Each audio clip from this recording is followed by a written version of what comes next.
vamos a hacer un compendio de infecciones complicadas. En sí, el tema es muy ambiguo, entonces vamos a abarcar los temas más interesantes que se dieron de 2023 y 2024. Vamos a ver clasificaciones y recomendaciones de infecciones de vías urinarias, infecciones de vías urinarias y la infertilidad masculina, que es un tema que se actualizó. Bastante interesante para los caballeros, porque de hecho las infecciones de vías urinarias creemos que son casi exclusivas a las mujeres, pero nos puede afectar de manera irreversible. Conclusión a un estudio muy interesante sobre las infecciones bacterianas con el COVID-19. Es una conclusión de un estudio muy largo que comprendió a 18,000 pacientes positivos. Entonces es un estudio bastante interesante y ya lo concluyeron, lo vamos a abordar.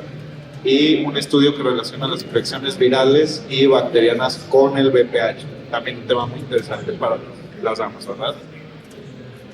Primero, todas las infecciones de vías urinarias, en cuanto sean diagnosticadas en un paciente inmunocomprometido, una enfermedad crónica mal controlada, cáncer, VIH, lo que se les ocurra, cualquier tipo de problema que genere un inmunocompromiso, ya se va a generar como tal el diagnóstico de una infección complicada, ¿no?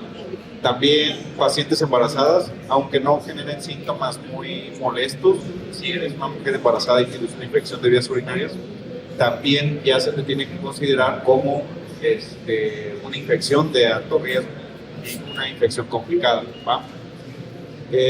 Cualquier infección, y en general también infecciones de vías urinarias que presenten fiebre, aunque sea el único síntoma extra que se presente, ya se debe de considerar y tratar una infección complicada. También pacientes que tengan cálculos, estén al final o al inicio de la sepsis, tengan obstrucción urinaria física, con catéteres, las clásicas Foley, hombres o mujeres, o que involucren algún problema crónico o agudo de los riñones, también se tiene que considerar como una infección complicada, ¿vale? Cualquiera de estas, aunque sea una de los 6 parámetros que tengo aquí, por ejemplo, si es una persona con fiebre, pero es una femenina sin ninguna infección, ya se debe de considerar una infección complicada, ¿vale? A lo mejor no es muy bien sabido, no sé si lo han escuchado antes, pero en sí, esta es una clasificación de finales del año pasado.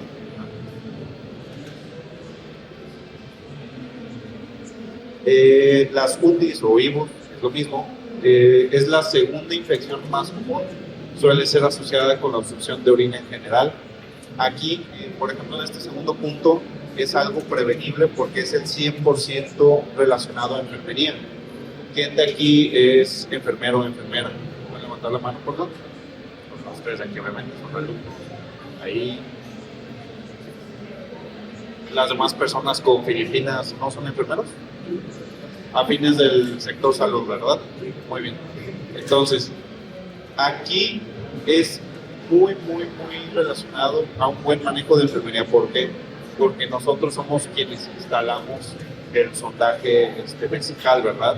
En la mayoría de casos, en urgencias, hacemos los cambios a domicilio, se pueden hacer los cambios en terapia intensiva. Por lo general, yo soy enfermero y a mí siempre me ha tocado poner las ondas Foley.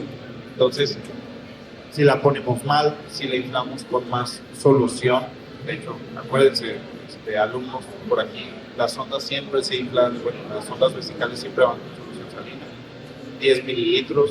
Si por algo el hospital donde está chambeando trae una sonda que no es la tradicional sonda Foley, recuerden leer el empaque, ¿sí? Porque pueden variar entre mililitros o las mismas sondas, si son producidas en otros países, pueden venir las indicaciones en otras unidades aparte de 2 mililitros, ¿sí?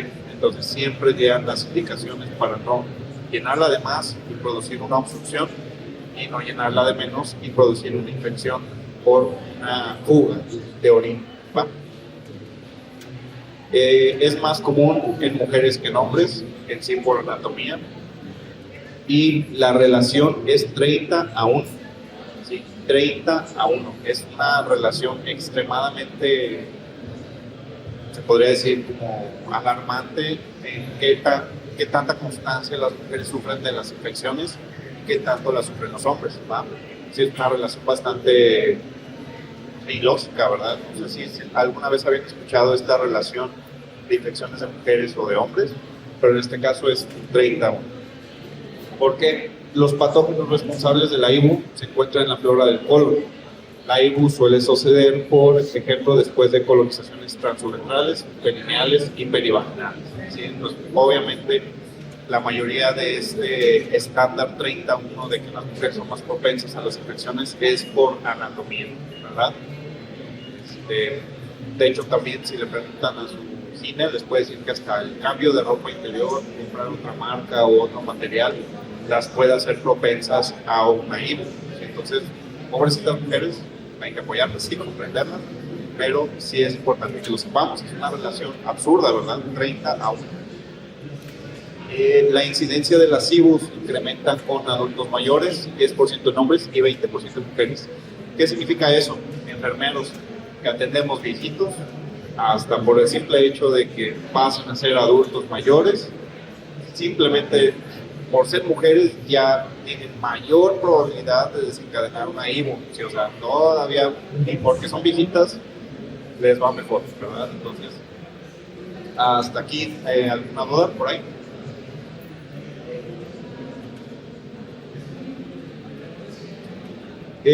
Normalmente, como ya lo debemos de tener planteado en las bases, la orina siempre debe ser estéril. La bacteria viene desde el tracto digestivo hasta la salida del uretra. La obstrucción en el camino de la orina, por ejemplo, piedras renales, es una de las causas pues ya previamente diagnosticadas que te puede... Es un diagnóstico previo, después se viene la IBU, ¿verdad? Agrandamiento de la próstata, obviamente 100% hacia los hombres. Es una obstrucción física, ¿verdad? En los hombres se les agranda la próstata. Cualquier tipo de catéter en sí, hablando de las últimas actualizaciones de los diagnósticos de enfermería, si una persona, hombre o mujer, tiene un catéter, aunque sea algo que dura 6 horas, por ejemplo, en una estancia de urgencias, un estudio, lo que sea, el hecho de ya tener un catéter ya es indicativo para que nosotros como enfermería pongamos el diagnóstico de riesgo de infecciones asociados al catéter directamente con una IBU.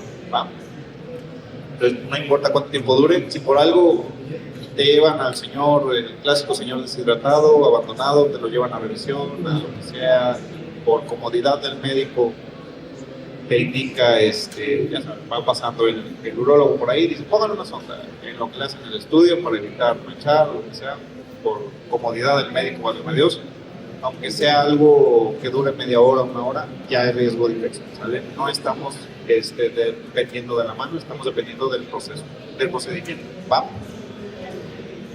También no tomar suficiente agua. En sí la cantidad, todos tenemos en mente siempre las clásicas clásica información de 2 litros al día, pero en sí en relación ahí ya es un tema relacionado a nutrición, en relación a las cantidades de sodio que actualmente consumimos en los alimentos, en sí un adulto promedio, hombre o mujer, debe de tomar alrededor de 2.3 litros de agua. El único cambio que se hizo en tanto a la sugerencia de líquidos claros es 2.3, ¿vale? Es lo mismo, pero 2.3, vamos.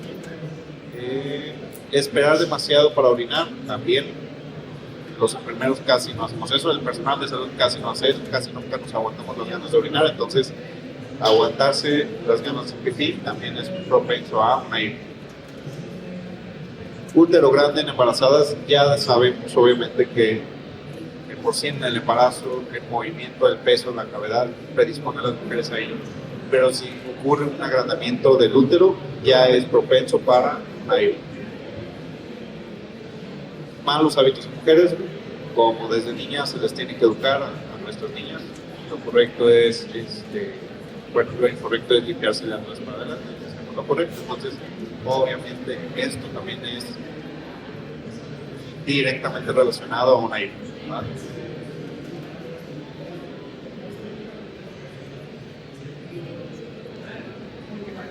Las bacterias responsables, las más comunes gram positivas, la E. coli, aproximadamente el 80% de los casos de las bacterias gram positivas nada más. Proteus mirabilis, Klebsiella y Pseudomonas aeruginosa. Esas son las más comunes de acuerdo a el estudio que se cerró también en el 2023, tanto ahí. Bacterias gram negativas, Staphylococcus aproximadamente el 20% de las bacterias nada más gram negativas. En este caso, de bacterias gram negativas es una equidad más grande en tanto a muchas bacterias gram negativas que afectan a hombres y mujeres. Entonces, Mycoplasma, Clamidia trachomatis y gonorrea también.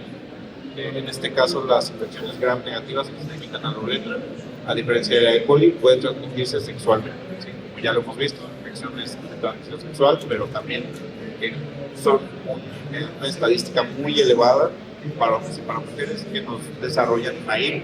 ¿Sí? De hecho, lo más usual es que primero presentan la IR, se hace la examinación visual y resalta que probablemente trae una enfermedad de transmisión sexual. ¿Va?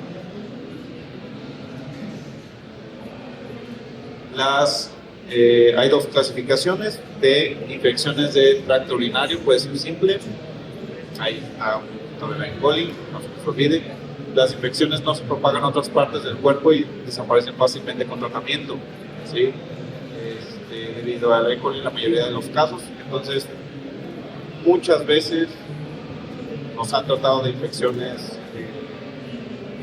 de vías urinarias y nunca supimos qué fue lo que nos infectó. Si se llevó un tratamiento tradicional y se quitó sin tipo de complicaciones, lo más probable es que fue una E. coli. La clasificación A complicada es cuando las infecciones se propagan a otras partes del cuerpo y son resistentes a muchos antibióticos y son más difíciles de curar. Por lo general también está directamente relacionado a que hay un cambio de antibióticos y pues lo que ahorita vamos a ver es siempre que sea necesario un cambio de antibiótico, ese cambio de antibiótico debe ser directamente relacionado a un estudio para ver en específico cuál bacteria es la que está afectando. ¿Sí? Básicamente, si ustedes lo han visto, también lo he visto, cuando se cambia de antibiótico de manera ciega, sin hacer un estudio previo de cuál bacteria es la que está afectando, está mal, no se está siguiendo la guía y muy probablemente va a errar. Y aquí el problema principal de cambiar un antibiótico ciegamente es directamente una infección complicada, que así es como surgen las superbacterias, ¿verdad? No sé si les ha tocado ver un paciente con alguna superbacteria, son tratamientos muy costosos, muy longevos y muy fácilmente hacen propensos al paciente a que se infecten de alguna otra infección. ¿Hasta aquí alguna duda? ¿No? Si pueden preguntar, hay otro micrófono y pueden preguntar. Ok.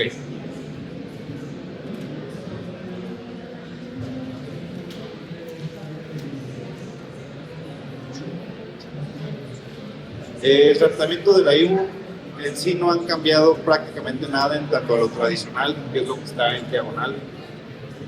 En sí es pues lo usual, se requieren insumos monetarios y humanos. ¿Sí? Obviamente la administración de un medicamento intramuscular, intravenoso, pues obviamente ya son insumos y es conocimiento de la persona que lo hace.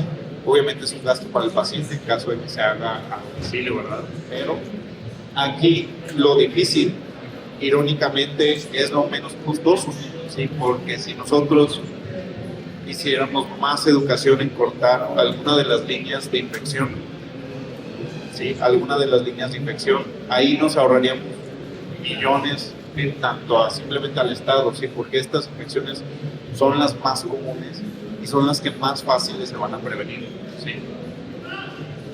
Relacionado a esto, ahí salió un estudio, bueno, el estudio que vamos a leer a continuación del COVID es de la Universidad de California, si no mal recuerdo. Y ese estudio, como tal vez comentaba, en California hubo un aumento de máquinas dispensadoras de agua.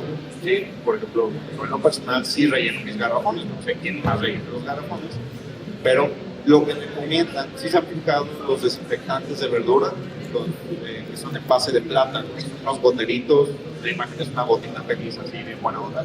Entonces, lo que se recomienda, ese estudio le metieron, por decirles, unos $70,000, y es un estudio algo choncho, en tanto a qué hacer, cómo, al final vienen las bibliografías, por si gustan leerlas, qué hacer, en qué momento cortar la infección, ¿por qué? Porque hubo un brote de gente que tenía estas infecciones de vías urinarias o infecciones gástricas, que ya vamos para allá, secundarias a rellenar los garrafones. Entonces, este estudio costó bastante, duró casi los 7 meses, lo cual sí es bastante prolongado en términos de estudio, y llegaron a la conclusión que, y se los paso al costo, al garrafón que ustedes rellenen de agua, simplemente ponerle 4 a 8 gotas dependiendo de la concentración del desinfectante de verduras. De hecho, si han leído los botecitos de desinfectante de verduras, es para verduras y también para desinfectar agua. Entonces, echándole esas gotitas al garrafón 10-15 minutos antes de su consumo, eliminaron casi el 100% de las infecciones.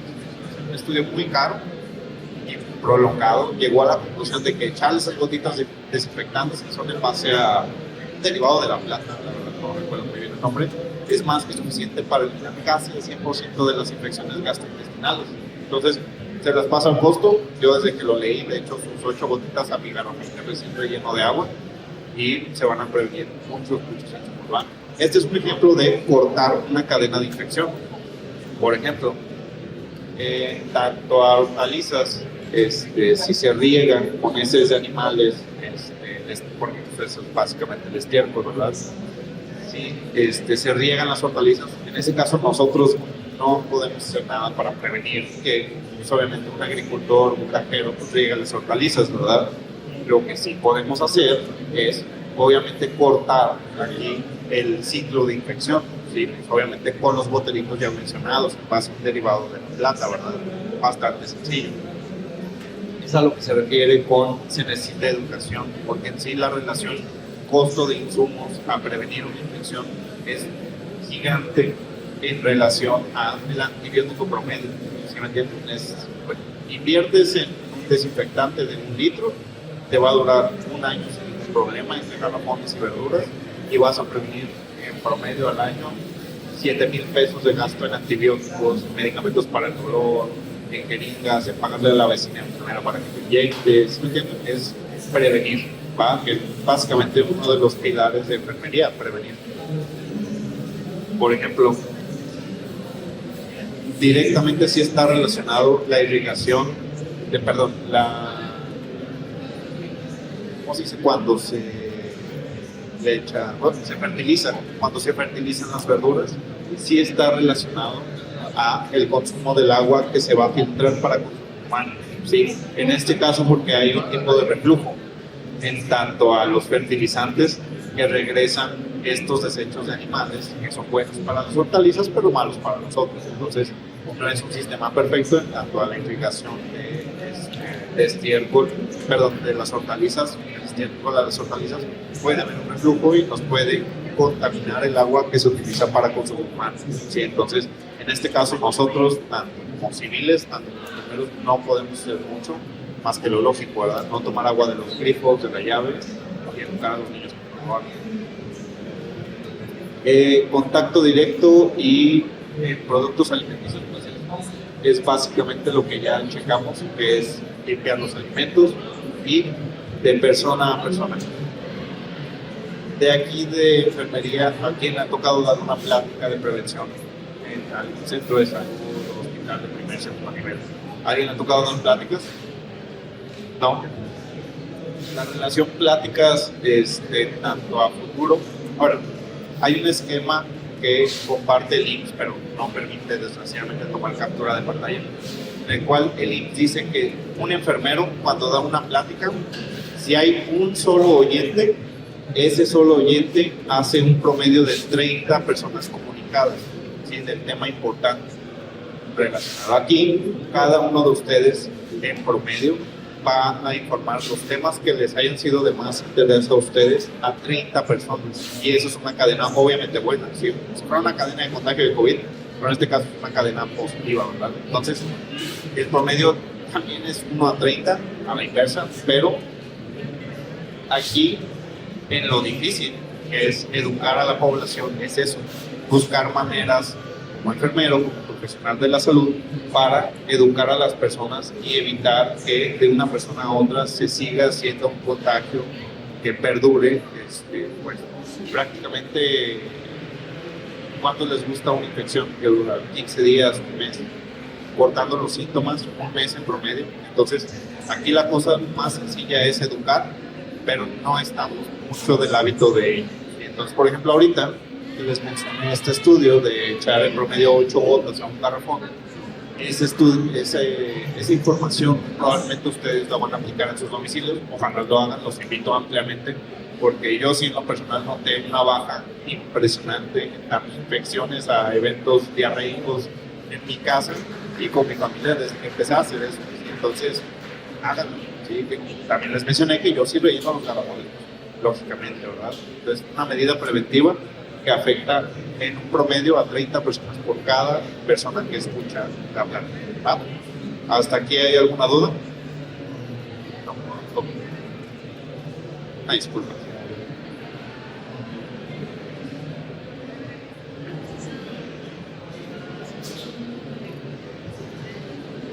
Ok.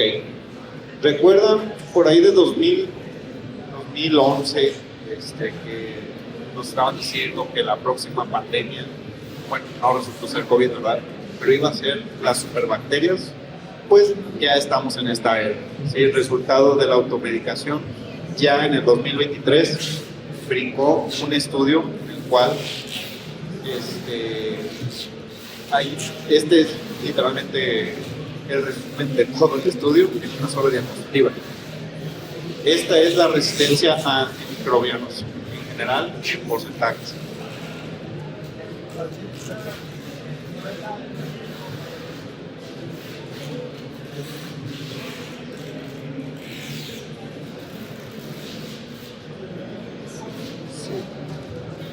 ¿Una preguntota?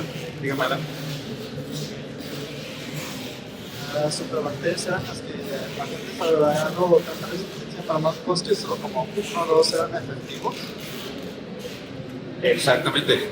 Una superbacteria en general ya va a depender de la guía. Ahí sí no encontré un solo estudio que me dijera esto es una superbacteria. Sí, no hay como tal. Hay guías que te dicen que una bacteria que ya superó a un solo antibiótico ya se le tiene que considerar como una bacteria resistente, por ende relacionada a una superbacteria. Hay estudios que dicen que pues, hay bacterias que literalmente brincan de la resistencia a un medicamento a una resistencia a, no sé, 6 generaciones. Sí. Entonces, el estudio ahí es muy variado, pero vámonos con lo básico. Así que en este caso, por ejemplo, sería, si ya generó resistencia a un antibiótico, ya le vamos a decir una superbacteria. ¿Va? De aquí vamos a partir los estudios. Este es el resultado de un estudio de 2023. Les digo, al final voy a mandar las bibliografías, están bastante interesantes. El resultado de este estudio, en este nivel podemos ver el porcentaje de las resistencias. Ya estamos alcanzando el 25%, lo cual está bastante gacho. ¿Por qué? Porque es el 25% en un solo antibiótico. Entonces, sumándole los demás antibióticos, alcanzamos casi el 100% de antibióticos disponibles para el tratamiento usual del paciente, lo cual está muy gacho, ¿verdad? El resultado comparativo, que es básicamente, este es el último cuadro, pero el cuadro pasado está resumido en que hubo un aumento de resistencia a la amoxicilina y al trimethoprim, son los que brincaron. En comparativa del estudio pasado, estaban un nivel más abajo del ciprofloxacino, de la cipro, y ahora, si se fijan, lideran. Ya superaron a la cipro, ¿sí? O sea, de estar en un nivel, por decir un 10%, es menor al cipro que estará en un 11%, ya el trimethoprim está en un 20% y la amoxicilina está casi llegando al 25%. Entonces, esto es resultado simplemente de la automedicación, ¿sí? ¿Y cómo se previene? De acuerdo a la diapositiva pasada, simplemente educación. Pero este ya es el resultado del estudio. Esto ya está pasando, ¿sí? Entonces, como tal, también nos va a dar resultado directamente a una infección complicada, ¿verdad? ¿Hasta aquí hay alguna otra duda que tengan? Sí, ninguna pena, digan sus dudas, ¿no?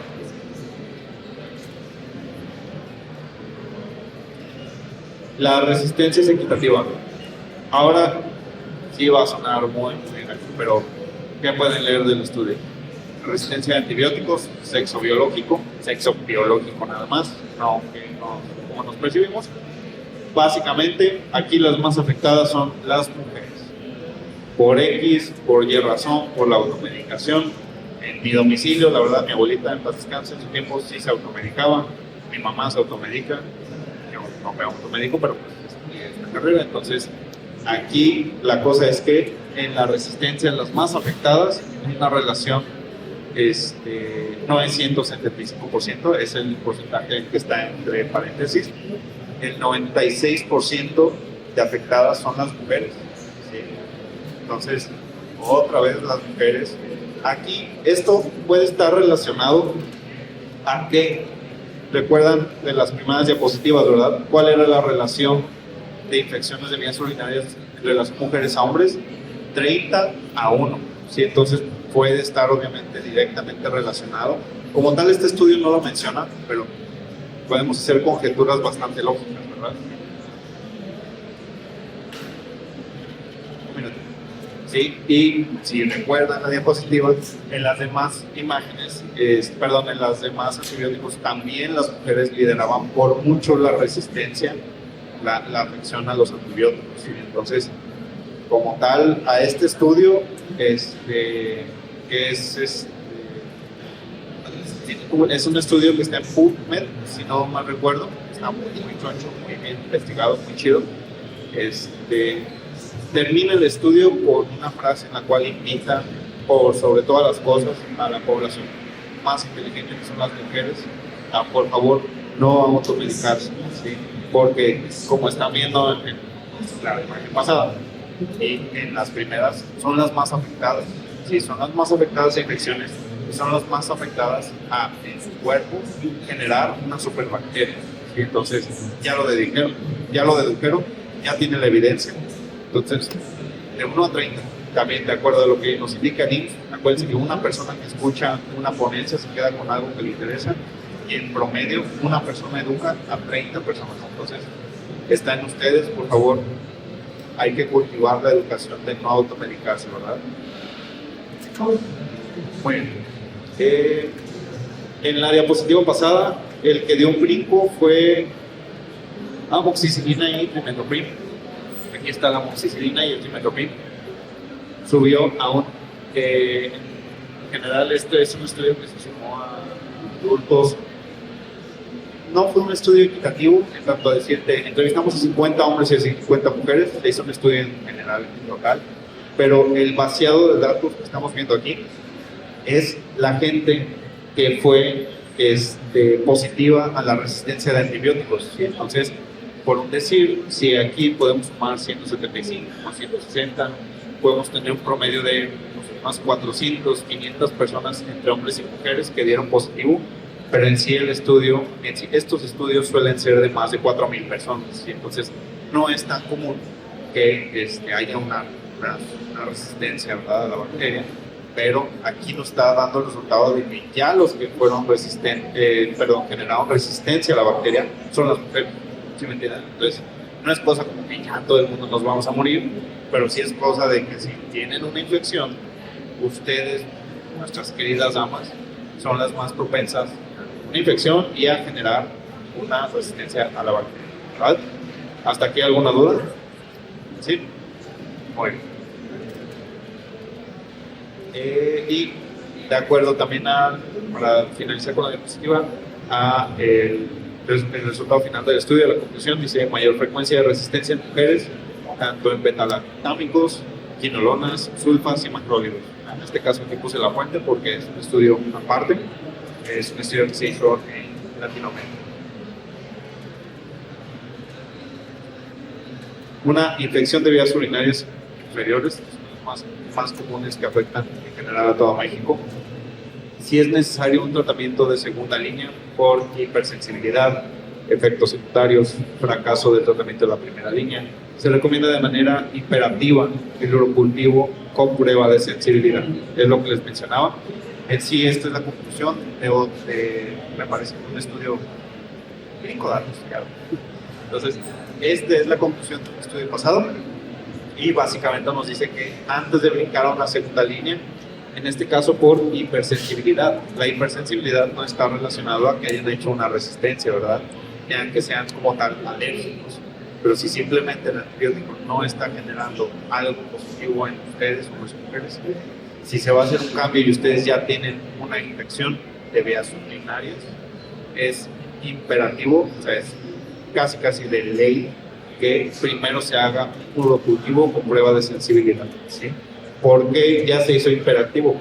Si nos vamos a guías anteriores antes del COVID, porque pues, obviamente en el tiempo del COVID todo fue estudios de COVID, de qué pasaba y todo eso. Ahorita vamos a ver de hecho un estudio, pero antes de ello habían estudios en una línea consecutiva, ¿verdad?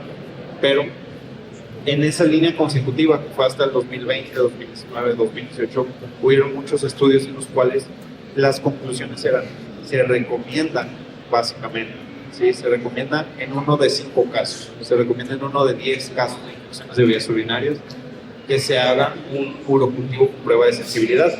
Pero ahora, el estudio del 2023, lo que sí cambió es una recomendación imperativa, ¿sí? O sea, es por término de ley, si por alguna razón te van a cambiar antibiótico, de que no funcionó, hipersensibilidad, quedamos, efectos secundarios, fracaso del tratamiento, primero, un examen general. Las cefalosporinas orales, como las efeximas, suelen ser una alternativa útil. Si por alguna razón, ya sé que obviamente no siempre se van a tener los laboratorios disponibles, si por alguna razón no se puede hacer un estudio urocultivo con prueba de sensibilidad, lo que sí recomienda este estudio es pasar de lo que sea que se haya utilizado directamente a una cefalosporina oral, ¿va? Eso es lo que sí se recomienda en caso de que no se pueda hacer el estudio, ¿va? En este caso, para el tratamiento es recordar obviamente a los pacientes a la ingesta elevada de líquidos, por ejemplo 2 litros al día. Pero como lo mencioné en un principio, ¿verdad? Ahorita la actualización en tanto a la ingesta diaria de líquidos es 2.3 litros de agua al día, ¿verdad? Ya subieron un poquito la recomendación. Entonces, igual educar a los pacientes que estén tomando tratamiento, que tengan infección, 2.3 litros. ¿Va? ¿Hasta aquí hay alguna duda?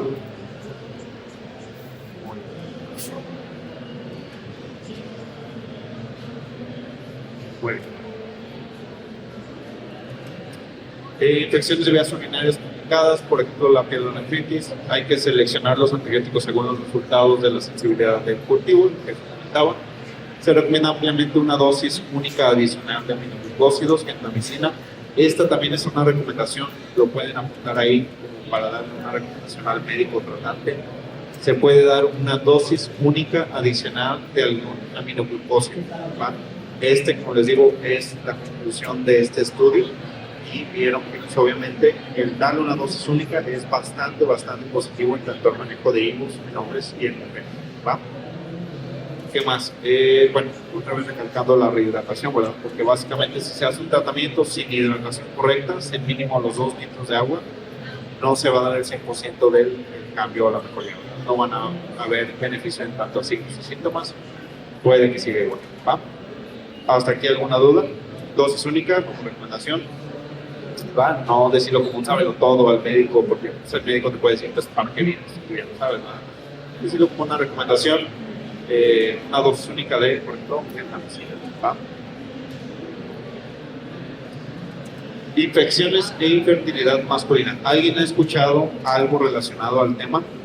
¿Alguien alguna vez ha escuchado, ha tenido conocido masculino que tuvo una infección de vías urinarias y resultó en infertilidad? No.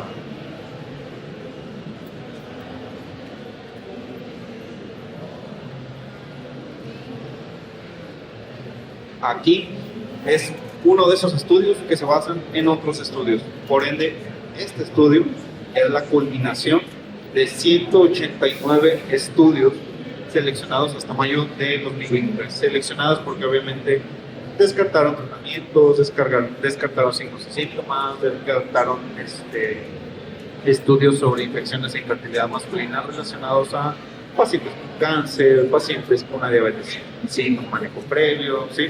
Entonces, pero siguen siendo 189 estudios, ¿verdad? Entonces, la conclusión, para empezar, ¿qué es? Es multifactorial. Obviamente, el hombre en menor relación, ¿verdad? Relación 1 a 30 es propenso a una infección de vías urinarias, pero es multifactorial. Puede ser por bacterias, virus y parásitos. Obviamente, el tratamiento va a depender de la etiología, lógicamente. Aquí el chiste, aquí lo importante es que conozcamos que va a infectar el tracto seminal, las glándulas accesorias masculinas y los intestinos. Básicamente es la misma lógica de una complicación, por ejemplo, de una persona con VIH que inicia con una infección en la boca. ¿Hacia dónde va a moverse esa infección? Si empieza en la boca, va a moverse hacia abajo, ¿verdad? Hacia adentro del cuerpo. Es lo mismo en los hombres, ¿verdad? Solamente que aquí lo importante en tener cuidado es que, número uno, no hay mucha cultura de tratamiento en los hombres. ¿Qué es lo que sienten los hombres cuando tenemos una infección de vías urinarias? Para empezar, el ardor, ¿verdad? La comezón, andan así todos incómodos, ¿sí? Puede haber, recordando lo básico, ¿verdad? Puede haber leve goteo de orina, ya obviamente más relacionado a la infección, algún desprendimiento de líquido mediante los genitales, relacionado con un olor fétido, ¿sí? Cambio de color, obviamente van a estar tirando el líquido que no es obviamente orina, no huele, no se ve, ¿sí? No es la consistencia de la orina, lógicamente. Pero aquí la cosa es que lo que es en común, lo multifactorial puede ser ocasionado por cualquiera de estas, pero el chiste es que van a provocar inflamación y aumento del estrés oxidativo y nos van a dar como resultado, de acuerdo a lo multifactorial, que puede ser relacionado a cualquiera de ellas, nos va a dar como resultado una reducción de la fertilidad masculina. De hecho, había un estudio que todavía no concluye, de hecho por eso todavía no lo puse aquí, en el cual hay casos de hombres que son infértiles relacionados a una infección de vías urinarias que nunca tuvo tratamiento, pero los hombres en este estudio se menciona que no tuvieron ningún signo y síntoma con esto, ¿verdad? Porque sí, mucha risa, pobrecitas mujeres, ¿verdad? Es una relación 30-1 que sufren infecciones, pero los hombres, ¿qué? Los hombres tenemos una peor cultura de tratamiento. Tienes que llevar al hombre a fuerzas a que se haga el tratamiento porque dicen, no, se me va a quitar, no, toma agua y se me quita. Y ahí andan todos incómodos, ¿verdad?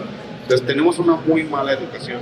Pero aquí la cosa es que este estudio apenas está en pañales, empezó en 2022 y fue cortado ahí por pandemia, obviamente. Y lo que estaba dando como una conclusión a futuro es que un número muy elevado, se mencionaba alrededor de 3,000 caballeros que eran infértiles, alrededor de 3,000 más o menos, y se estaba dando como una indicación de que cerca o arriba del 80% de los hombres eran infértiles por una infección de vías urinarias, ¿sí? Como les digo, no lo puedo decir como con mucha fuerza, ¿verdad? Porque todavía no culminan ese estudio, ojalá lo culminen este año, pero es un dato muy interesante, no sé si lo habían escuchado o algo relacionado, pero arriba del 80% es un dato muy alarmante, ¿sí? O sea, es igual de alarmante en cuanto a qué tanto sufren las mujeres en comparación con los hombres, 30-1, pero si al hombre le da la infección, el 80% de los infértiles tuvo una infección de vías urinarias que no fue tratada, obviamente, ¿verdad? Entonces, a este estudio que le falta saber cuál es la etiología, saber si fue una bacteria, un virus, un parásito, ¿sí? A lo mejor en ese 20% de masculinos infértiles hubo algún trauma físico, ¿sí? También la herencia, el hipogonadismo, NTCLs, ¿verdad? Entonces, este estudio todavía no concluye, pero se estima que es alrededor de un 80%. Entonces, por ello, hay que los hombres tener esa buena iniciativa a que si se inician las molestias en los genitales, acudir al médico y terminar el tratamiento hasta lo que se indica, ¿sí? Hasta terminar con las pastillas, ¿sí? Porque también es algo muy desgraciadamente en nosotros, que dejas de tener los síntomas y se olvidaron las pastillas, ¿verdad? Entonces, muy importante.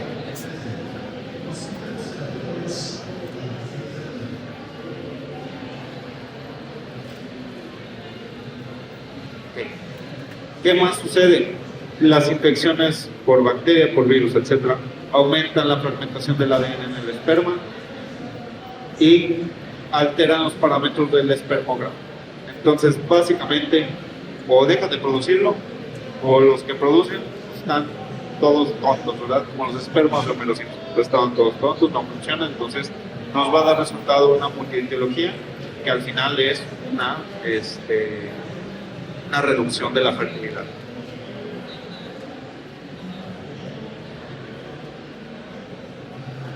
La búsqueda de una infección urogenital debe ser sistémica, implicando una anamnesis y un examen clínico cuidadoso.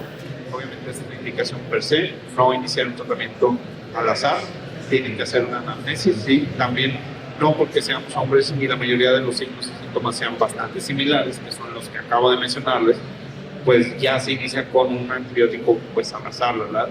Tienen que tener un orden, obviamente. Se ha aumentado en un 16% los casos de infertilidad masculina reducida secundaria a un IBU en los últimos 4 años.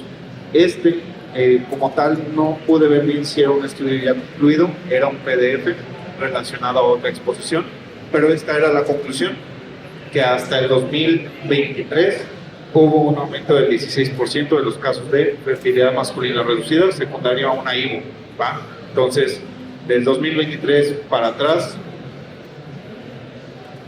desde el 2019 para acá subió un 16%, entonces también no estamos exentos, ¿verdad? 16%, hablando de una población en general en México, es demasiados hombres que se quedan infértiles, ¿verdad? Es también un dato alarmante. También relacionado a infección complicada. Ahora sí, al estudio de Choncho, ¿verdad? Un estudio que concluyó el año pasado, también les mencionaba, sobre el COVID, las bacterias del COVID-19. Es un estudio iniciado en abril del 2020, finalizado en mayo del 2022. Se tomaron en cuenta 18.630 pacientes positivos. El 7.5% de estos pacientes tenían infecciones bacterianas. El 62% de este 7.5%, o sea, 866 pacientes, tuvieron infecciones bacterianas secundarias adquiridas en el hospital, lo usual. El 38% de este 1.396 es una infección adquirida en la comunidad. Estas son obviamente las bacterias más comunes. Podemos ver la familia de los Staphylococcus. Aquí en este estudio no se indicaba como tal, irónicamente, cuál era la bacteria que predominaba, tanto cuál era la que más infectaba, pero ya es una conclusión de un estudio, ¿verdad? Entonces, por ende, también es estar pendiente de la alza en la resistencia a los tratamientos de antibióticos en tanto a pues, estas familias, ¿verdad? Entonces, es un estudio bastante interesante que al fin concluyó y nos arrojó estos resultados. ¿Hasta aquí alguna duda?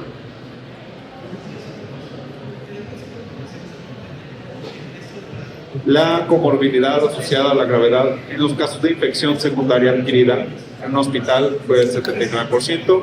En este caso, liderada en México, obviamente, por la hipertensión, la diabetes y la enfermedad renal crónica.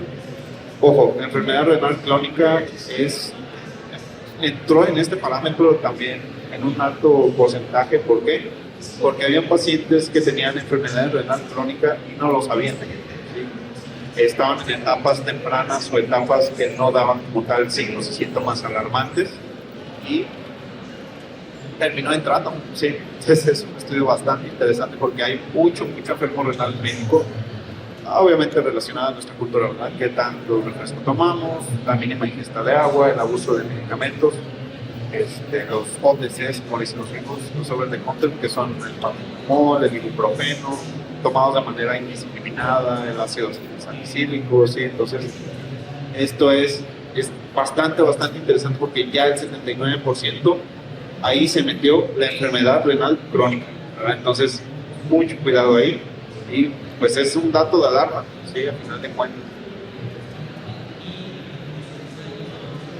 Dice, las coinfecciones bacterianas respiratorias y las infecciones secundarias son poco comunes en pacientes de COVID-19. Como vimos, era el 7.5%, pero incrementan la permanencia intrahospitalaria en un 83% y se asocian casi en el 87% de los pacientes que fallecen. Entonces, vamos a desmembrar un poquito estos números. Sí es un porcentaje muy chico, como vimos en este ejemplo de 18.630 personas pacientes. El 7.5% estaban con una infección asociada, pero de ese 7.5%, el 83% tuvo que fue aumentada la estancia hospitalaria. Es un dato bastante elevado. Sí, como para explicarles en estudios previos, un dato de alarma se daba en el 60%. Sí, superaba el 50%, llegaba al 60%, pero ahora el 83% se aumentaba la permanencia. Es un dato demasiado elevado. ¿Sí? Y están asociadas de ese 7.5%, aunque no tuvieran una permanencia. Sí ven aquí la como discrepancia, ¿no? Porque pueden pensar, ¿cómo es posible que el 83% se quedó más tiempo en el hospital, pero se fallecen, dentro de los que fallecen son el 87%? Pues obviamente aquí varía un poquito el número, pero es relacionado directamente a que se complican y pues termina falleciendo. Si estén o no estén en un hospital, pues el 87% de estos pacientes que fallecieron fueron directamente relacionados al 7% de los que se complicaron, lo cual también un 87% te deja un 13% de pacientes que la libraron. Es un porcentaje estratosférico, ¿verdad? Mucho ojo aquí, porque este estudio, como les había mencionado, estaba desde abril del 2020 hasta mayo del 2022. Pero aquí lo alarmante, ustedes pueden decir, a lo mejor, pero es que acuérdense que hay mucha gente que se vacunó. ¿Sí? A lo mejor llegaron a ver, trabajaron en el sector salud, que a partir de la vacunación, el número de pacientes que fallecieron hizo un decremento impresionante. Pero la mayoría de estos pacientes, no lo mencionan en un porcentaje desgraciadamente como tal, pero sí mencionan en el estudio, la mayoría de estos pacientes ya estaban vacunados. ¿Sí? Ya estaban vacunados. Entonces, aquí no importa que ya estuvieran vacunados, aún así entraban muchos de estos pacientitos vacunados en un 87% de este 7.5% que terminó falleciendo. ¿Sí? Entonces, no, que ya estén vacunados, ya lo libraron, no los exentan. ¿Hasta aquí alguna duda por ahí? Acuérdense que se les puede pasar el micrófono y pueden preguntar. ¿No? Muy bien.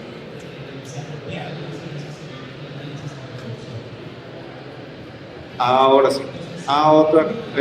Otro estudio relacionado al VPH, sí, bastante importante para que las mujeres estén actualizadas. De aquí sí fue una recopilación de, creo que tomé 4 o 5 estudios, incluyendo del IMSS, principalmente del IMSS, porque el IMSS está muy bien metido ahí en los temas del VPH, gracias a Dios, y está bastante bien controlado. Pero obviamente, como aquí hay mucho sector salud, acuérdense que una de las principales bases del sector salud, de nutriólogos, de paramédicos, de enfermería, de medicina, es educar a nuestros familiares, ¿verdad? Entonces, de que hay que tomar lo que se nos quede más en la mente y educar a nuestros familiares, ¿verdad? Entonces, ¿qué sabemos del VPH? Vamos a regresar a las bases. El 70% de los cánceres de cuello uterino y orofaringio están causados por el VPH 16 y 18, ¿verdad? A lo mejor ya lo habían escuchado, a lo mejor sí, a lo mejor no, ahora ya lo saben, ¿verdad? Entonces, el 70%, lo cual también es una cifra bastante alarmante, ¿verdad? Ahí ya sabemos quiénes son. ¿Y qué podrían pensar ustedes? ¿Qué podrían decir? Pues entonces, ¿cómo lo prevenimos? Bueno, pues desde hace años ya lo habían pensado, ¿verdad? Ya había mucha gente muy inteligente que también lo pensó. Entonces, ahorita vamos al siguiente tema de la prevención, pero aquí, en estos estudios, les comentaba que al final está la bibliografía. Estos son ahora los virus más comunes que están interactuando con el VPH hasta tiempos modernos, y estas son las bacterias más comunes que interactúan con el VPH, ¿va? En estudios anteriores, la verdad, siguen siendo casi los mismos. Ahorita ya, porque van liderando, unos les ganaron a otros, y el resultado es este. Entonces, ¿cuáles son los resultados? El VIH es de los principales virus que interactúan con el VPH. ¿Qué interactúan? No, que obviamente no tienen VPH, no tienen VIH, ¿verdad? Que interactúan. Entonces, es muy propensos las damas y los caballeros, más que nada las damas, obviamente, a sufrir algún problema en el transcurso de la enfermedad del VPH, si tienen VIH, el virus Epstein-Barr y el herpes simple. El herpes simple, ese sí me puse a investigarlo porque dije, ¿por qué está en los principales? Si está rankeado en los virus menos peligrosos. En cualquier otra investigación, métanse a la Gaceta de IMSS, ahí publican estudios bastante interesantes, no tienen una idea. Y el herpes simple es de las enfermedades menos mencionadas y más como discriminadas. ¿Saben? El herpes simple de los virus es como el sistema linfático. Cuando uno estudia, cuando dan las clases de anatomía, ahí de los que menos pela es el sistema linfático. El herpes es el sistema linfático en la clase de anatomía de la vida, ¿va? Entonces, pero aquí es interesante. ¿Por qué? Porque ya está en el tercer lugar. Como tal, no les puse el número, una disculpa, pero que está más cerca, pues es el más propenso a causar algún problema. Pero aún así, en el tercer lugar, en tanto el VPH, es demasiado alarmante que haya brincado tanto el herpes simple, ¿sí? Puede estar relacionado a que hay una baja en la educación, en la prevención, que no sabemos qué es, ni cómo se mastica, ni cómo se previene, ni cómo se trata, ¿sí? Pero en este caso ya es el número 3 en virus que interactúan con el VPH, y lo cual sí es un dato de alarma. ¿Dato de alarma para quién? Para una persona portadora, tiene alguna molestia o está siendo tratada por el VPH, pero que tiene herpes simple, ¿va? En tanto a las bacterias, estas sí casi no cambiaron. ¿Por qué? Porque en este caso la estadística del IMSS, la vaginosis bacteriana ya se comprendía varias, el mismo tema multifactorial, pero pues sigue estando en el número 2. El número 1 es la clamidia, y pues obviamente es un dato de alarma, ¿verdad? Porque es la bacteria número 1 que interactúa con el VPH. En este caso, el qué hace o cuál es el problema relacionado al VPH es que aumentan la persistencia viral, ¿sí? Como pueden haber visto ya en las clases de fisiopatología, ¿verdad? En este caso lo que afectan es la persistencia viral, los resultados de la enfermedad en tanto el tiempo en el que muestran signos y síntomas, en tanto el tiempo en el que bajan las defensas, en tanto el tiempo en el que salen ahí las indicaciones dermatológicas del VPH, ¿verdad? Entonces sí es un dato importante tomar en cuenta, ¿verdad? Porque bueno, ahí ya lo pueden relacionar. Por ejemplo, si ustedes pudieran ver en el futuro, supieran que por una infección de VPH, la paciente fulanita 1 va a tener solamente un indicativo dermatológico, una sola marquita del VPH, una verruga, ¿verdad?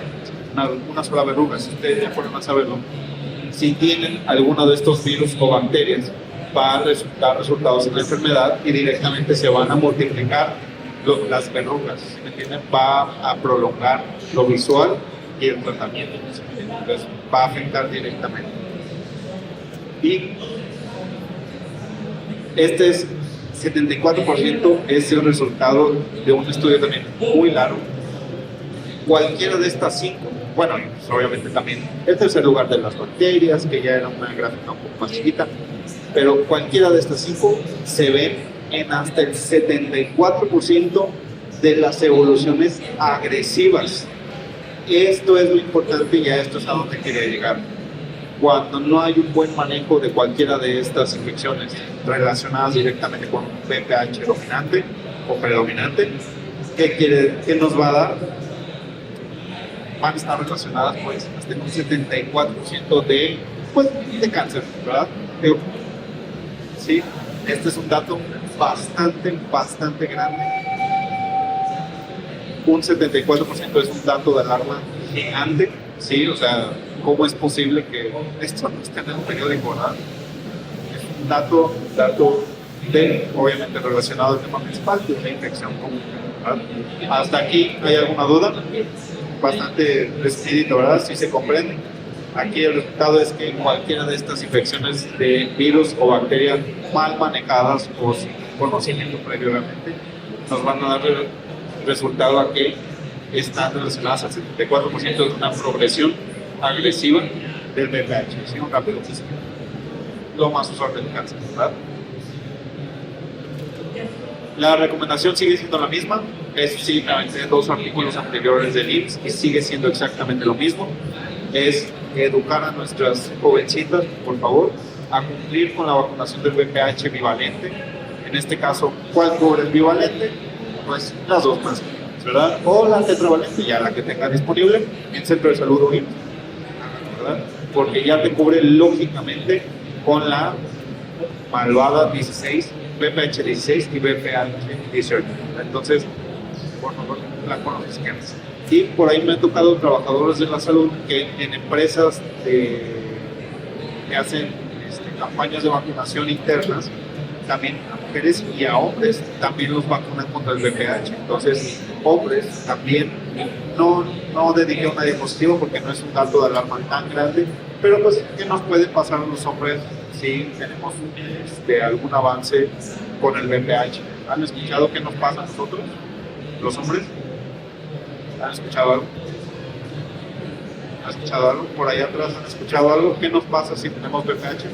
Los caballeros de Rosita y de chaleco, ¿no? Pues también nos da cáncer, entonces, cáncer para todos, ¿verdad? Entonces, si por algo en su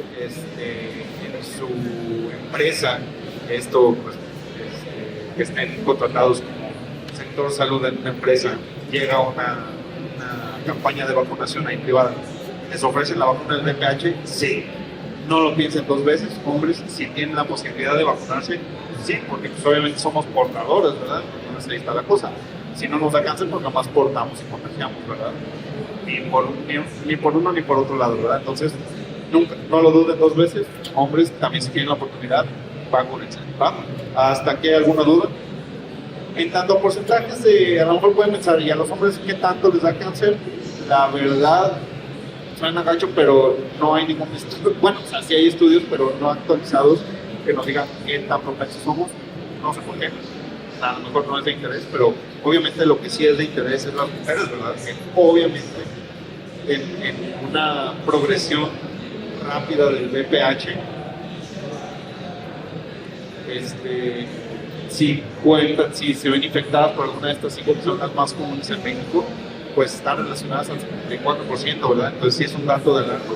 Y de por sí sabiendo que el VPH 16 y 18, que también lideran los más comunes, no son las más comunes, pero sí lideran los más comunes, están relacionadas al 70% del cáncer, ¿verdad? Entonces obviamente por eso los estudios se enfocan más en las armas, ¿verdad?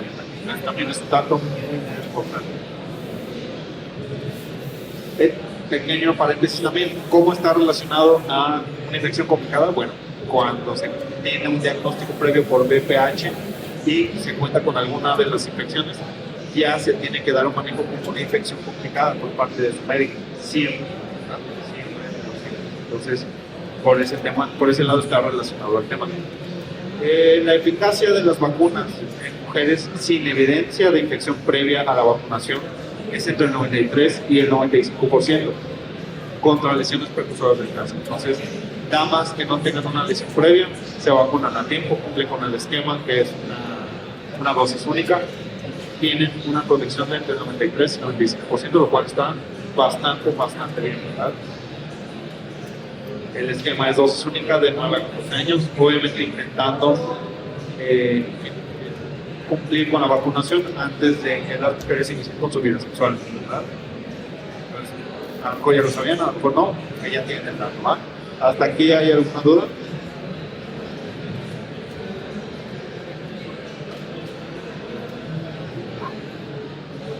Ahí está. Si una persona ya tiene VPH ya más grave, aún así poniéndose las vacunas se puede contrarrestar el cáncer. Gracias, muy importante la pregunta, muy interesante. Bueno, aquí a algunos alumnos les he platicado que estaba de guardia en la Cruz Verde y en algún momento nos llegó un niño que hizo el arco tetánico. Sí. Obviamente se supone que ya está erradicada. Cuando lo regulamos a SAMU e informamos que estaba haciendo el arco tetánico y que no tenía ninguna vacuna ese niño, procedieron a burlarse un poquito de nosotros, ¿verdad? Porque ¿cómo crees que va a tener tétanos? Y llegó el médico pediatra de SAMU y dijo, hijo, sí tiene tétanos. Se lo llevaron, lo confirmaron y el niño falleció. Las vacunas son preventivas. ¿Sí? Acuérdense que las vacunas necesitan un periodo más o menos de 20 días para ejercer casi el 100% de lo que está indicado, ¿va? En tanto a protección. Entonces, por ejemplo, la vacuna del COVID de Pfizer. ¿Por qué esa? Porque es la que necesita. La vacuna de Pfizer, tú te vacunas, cumples con la primera dosis y tienes la protección de 60 al 70% de que no de la protección que te vamos a la vacuna y ya tener los cumples con la segunda vacuna y ya llegas al 100% de lo que te ofrece la protección de la vacuna, ¿sí? Pero en este caso, por ejemplo del VPH, sí necesitan pasar los 27, 28 días para ya tener el 100% de protección. Entonces, el VPH, al igual que la mayoría de vacunas, se tienen que poner antes, ¿verdad? Quise buscar algún estudio que indicara, de hecho, este es un tema bastante discutido, gracias por mencionarlo, pero no hay ningún estudio que recomiende o que avale que tan beneficioso es ponerse la vacuna después del contagio. De hecho, si tú vas a un centro de salud y dices, yo ya estoy positiva, ya estoy diagnosticada con VPH y me quiero poner la vacuna y tengo, no sé, 18 años, 19, no te la van a querer poner. ¿Sí? No tiene como tal una indicación de no ponerla, pero no te la van a poner. ¿Va? ¿Por qué? Porque como no hay ningún indicativo de sí te va a ayudar a que no te pase nada. No. Desgraciadamente ahí es una laguna legal que nadie ha tocado, en la que nadie se mete porque al parecer no hay ningún resultado positivo. Entonces, desgraciadamente, o sea, te la puedes poner, no hay signos y síntomas malignos en caso de que estés pensando en eso de pero si ya tengo VPH me la pongo, me va a dar fiebre y va a evolucionar el cáncer o algo, no sé. No hay ningún indicativo maligno, no hay una contraindicación, pero no hay ningún beneficio. ¿Sí me entiendes? Entonces, no hay beneficio, por ende, ahí es un área gris, no se sabe. ¿Alguna otra duda que les haya surgido? ¿No pueden pasar el micrófono? Gracias.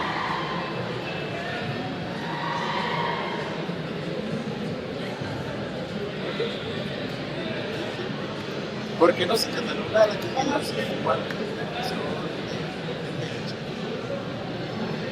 flashback.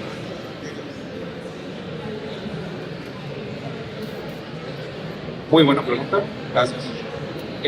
Ya está metida en vaginosis. En este caso, en esta gráfica, cuando se mete al tema de vaginosis bacteriana, ya englobaron las más comunes. Entonces, si por un decir de las bacterias está dominada, de hecho, está dominada por la clamidia, por un decir de un 40 y algo por ciento, la vaginosis bacteriana tiene un 35%, pero dentro de ese 35% están las bacterias más comunes. Entonces, no se tomaron el tiempo para ver cuál tipo de bacteria, nada más bien englobaron vaginosis bacteriana, ahí están esas y otras. Entonces, como tal es el diagnóstico y así lo maneja la estadística. No sabría decirte por qué, yo creo que han de tener una estadística bastante equitativa, pero así no maneja, ya está dentro de ahí. Entonces sí, por ejemplo, esa infección sí puede ser visible dentro del 74% de las evoluciones agresivas. Bueno, gracias. ¿Alguna otra duda que tengan por ahí? ¿Yo?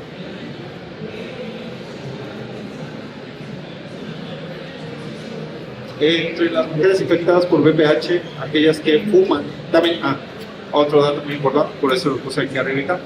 En este estudio que publicó el INSS, ya vincularon directamente las mujeres que fuman a las mujeres que tienen VPH. Es un porcentaje muy, muy elevado. Dice, aquellas que fumaron o fuman cigarrillos tienen una incidencia alrededor de 2 a 3 veces mayor de presentar una neoplasia epitelial de grado alto o cáncer invasivo. ¿Sí? El consumo de tabaco pasivo también se relaciona con el aumento de riesgo, pero en menor medida. Entonces, las que fuman, el sector salud casi no fumamos, ¿verdad? Mujeres que tengan VPH, por el amor de Dios, intenten quitarlo, porque el INSS ya lo declaró como un aumento de 2 a 3 veces del riesgo de presentar una neoplasia. ¿Sí? Entonces es un dato también de alarma. Como tal, si se fijan, este porcentaje es diferente a los otros porcentajes directos que les estaba diciendo, pero aquí ya es más de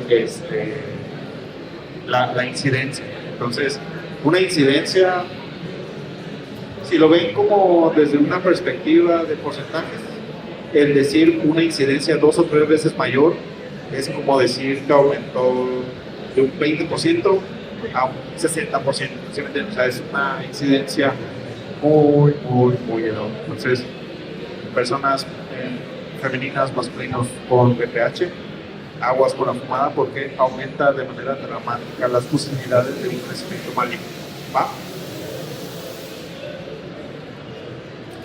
Después de cumplir los 30 años, ahorita, ¿qué es lo que indica el IMSS? Después de cumplir 30 años, una prueba de VPH y Papá Nicolau cada 5 años. ¿Sí? A lo mejor ahí hay un cambio que dice, pero ¿y si cambio de pareja? Pues es que se supone que todos lo debemos hacer, obviamente, después de que cambias de una pareja sexual, tienes que hacer un esquema completo. ¿Sí? Cuestan alrededor de 1,300 pesos, está bien, lo tienes que hacer por educación. Entonces, esa es la única excepción. Si tú estás en una relación tradicional, una monogamia, es una pruebita de VPH y Papá Nicolau a los 5 años. ¿Sí?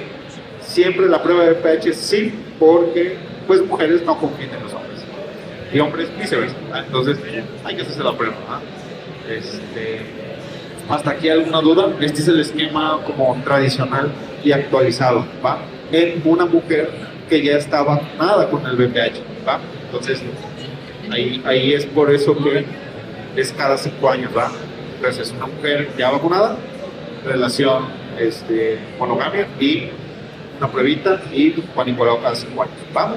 ¿Hasta ahí alguna duda? Okay. Ahorita vamos con las excepciones.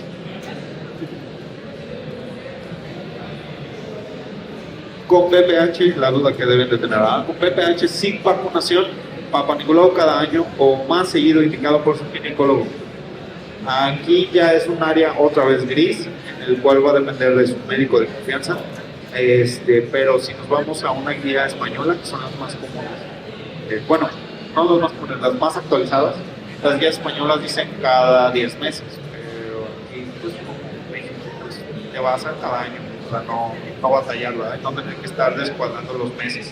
Entonces, con VPH sin vacunación, cada año o más seguido indicado por el ginecólogo. Con VPH con vacunación, Papá Nicolau cada año. ¿Va? Ahí es la otra duda que pueden estar surgiendo, son las 3 variantes, ¿verdad? ¿Tiene vacunación? ¿No tiene vacunación? ¿Tiene VPH? ¿No tiene VPH? ¿Va? Entonces, en la primera, sí, quedó ahorita. En la primera es, tienes vacunación y no tiene VPH, entonces una prueba de VPH y Papá Nicolau cada 5 años.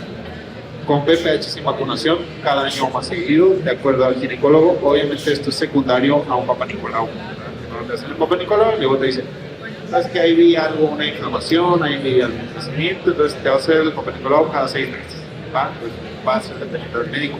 Y con BPH, con vacunación, hay una que falta, ¿verdad? Que es con BPH, sin vacunación. Ahí sí ya está doble jodido el caso, no hay indicación de plano, lo busqué abajo de todas las piedras de la caseta del IMSS y de otros indicativos de las recomendaciones de ginecología. Ahí ya es directamente con el ginecólogo, ¿va? No hay un esquema ahí, sí, porque ya es algo doblemente pues, malo. Okay. ¿Hasta aquí alguna duda? ¿Todo bien ahí? Sí, muy bien.